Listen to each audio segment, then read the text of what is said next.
inflation remained steady at 2.3% last month. Everyone is talking about inflation, which is having a real-life impact on all of our wallets right now. Why does this economic phenomenon happen, and is it a good or a bad thing?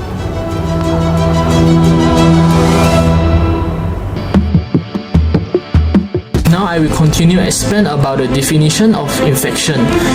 Inflation is a rise in price, which can be translated as a decline of purchasing power over time. The rate at which purchasing power drop can be reflected in the average price increase of a good and service over some period of time. The rise in price, which is often expressed as a percentage, means that a unit of currency effectively buys less than it did in the period. There are two types of inflations, which is cost-push inflations. It means that a rise in price is caused by a rise in cost of production, such as higher oil price. For the second one is demand-pull inflation.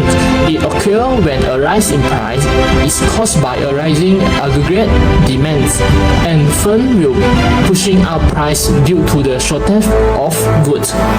To calculate the inflation rate, we need to use consumer price index at current year minus consumer price index base year and divided by consumer price index base year and time 100%.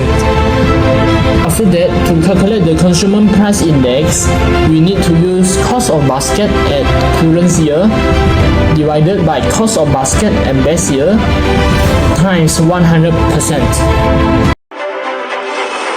The implementation of Mobile Control Order 2.0 and 3.0 in early April 2021 has caused the inflation rate to increase significantly to 12.5% as compared to 2020, which is negative 1.2%.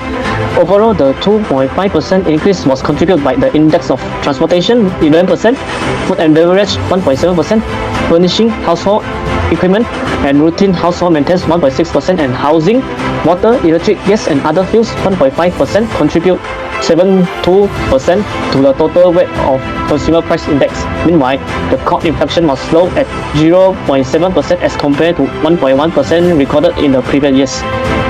Besides that, Malaysia inflation in 2022 increased to 3.3% compared to 2021, which is 2.5%. The core inflation increased to 3.0% as compared to 0.7% in the previous year.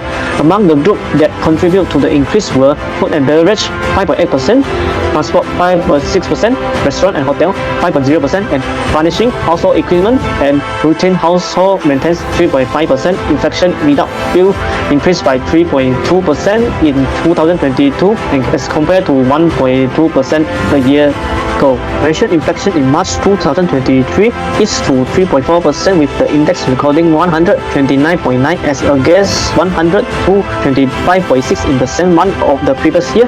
The slower increase in Malaysian inflation for March 2023 was mainly driven by the decrease in the price of unleaded petrol RON97, which is the inflation of the transport group to 2.4%. Nevertheless, inflation for food and non-alcoholic beverage 6.9% and restaurant and hotel 7.2% remain high, even though it was lower than February 2023. I'm going to present the factors of inflation. The first factor is expectation. If individuals, business or investors anticipate higher future inflation, they may adjust their behavior accordingly, such as demanding higher wages or increasing prices, contributing to the inflationary process.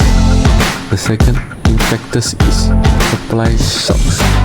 Sudden disruptions in the supply of key goods or services, such as natural disasters, conflicts, or disruptions in global supply chain, can lead to shortage and price increases. The third factors of inflation and last is government of policy. Certain government policies, such as price controls of subsidies and stock market forces, can impact the supply-demand dynamics, potentially leading to inflationary pressures. But still, the Malaysian government is under increasing pressure from people over the rising cost of living and inflation. Opposition parties and student groups are taking to the streets regularly to voice their frustration.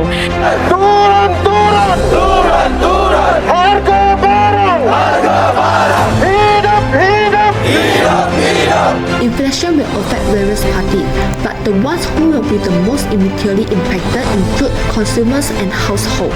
The rising inflation rate is expected to lower the purchasing power for most Malaysians. The reason is that a fixed amount of money will afford progressively less consumption. For instance, we could purchase a piece of roti kosong with the cost only 50 cents previously, but nowadays the price rise to 1 ringgit 20 cents as minimum per one piece. Inflation also determines changes in the cost of living. Let's say, if the inflation rate is higher than nominal wages growth, means that the wages are not increasing to match the increase in the cost of goods and services. Then, the households will worse off and their living standard falls due to rising price of expenses such as taxes, healthcare, transport, fuel, personal consumption, and so on. Inflation also will lower debt services costs. This is because issue inflation also will affect central bank to increase interest rate when inflation is rising. Thus, it will affect the borrower do not apply the loan and mortgage due to higher interest rate will increase the borrowing costs.